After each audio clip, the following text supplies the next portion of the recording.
When you're in your head, the world is against you. When you're in your body, the moment that you tap into here, everybody is with you. With that statement being said, it flipped everything for me, and that's what Fight Frequency is about. It's about fighting for yourself and whatever you're trying to do. My name is Chris Rios. I've been training at Freestyle Martial Arts for about 4 years, going on 5. I've been teaching for about 3 to 4 years here.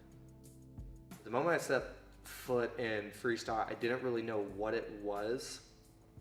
That's why it captivated me so much, because I kind of turned it into whatever I wanted it to be for me at the time. I stuck around for a good year and I realized it's really whatever you want it to be, because I started competing within that year in Brazilian Jiu-Jitsu tournaments. On top of that, they have Taekwondo, Muay Thai, street self-defense here, and I really got lost in that program. So Brazilian Jiu-Jitsu, what is that? It's grappling. If you ever watch UFC, it's when they go to the ground. A lot of people don't like that. They think it's like boring, wrestling and stuff, but that's Brazilian Jiu-Jitsu. It's a form of grappling.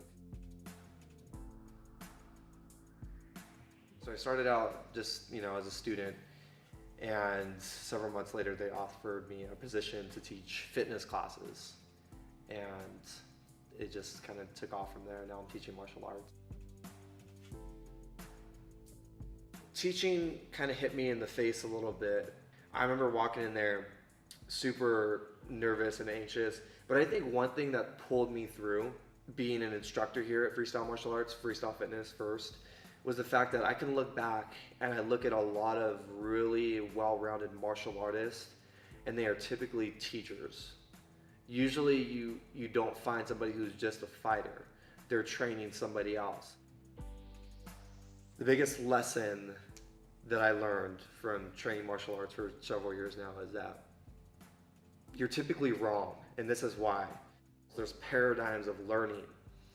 So with martial arts, what it taught me is, like, you could take somebody in here and teach them a jab cross hook. You could teach them basic Muay Thai fundamentals. And then from there, you could teach them how to maybe move with another person and make it almost like a dance, a flow. I think the best martial artists can learn how to flow. Bruce Lee said, flow like water. Adapt to anything, adapt to any situation that you're put in. MMA impacted my life in so many different ways. I mean, I remember the first time that I came in here to a Brazilian Jiu-Jitsu practice. It was around the time that I was getting this diagnosis for manic depression. And it was a huge realization for me that martial arts was more than just movement, or more than just lifting weights. Martial arts really, for me, it was the first time that I can really go into myself without needing a counselor or something like that. You know what I mean? There are some points in my life where it was hard to just get up out of bed, and after a year or two of being on Lamictal, manic depression medication, it was difficult to even show up to martial art training.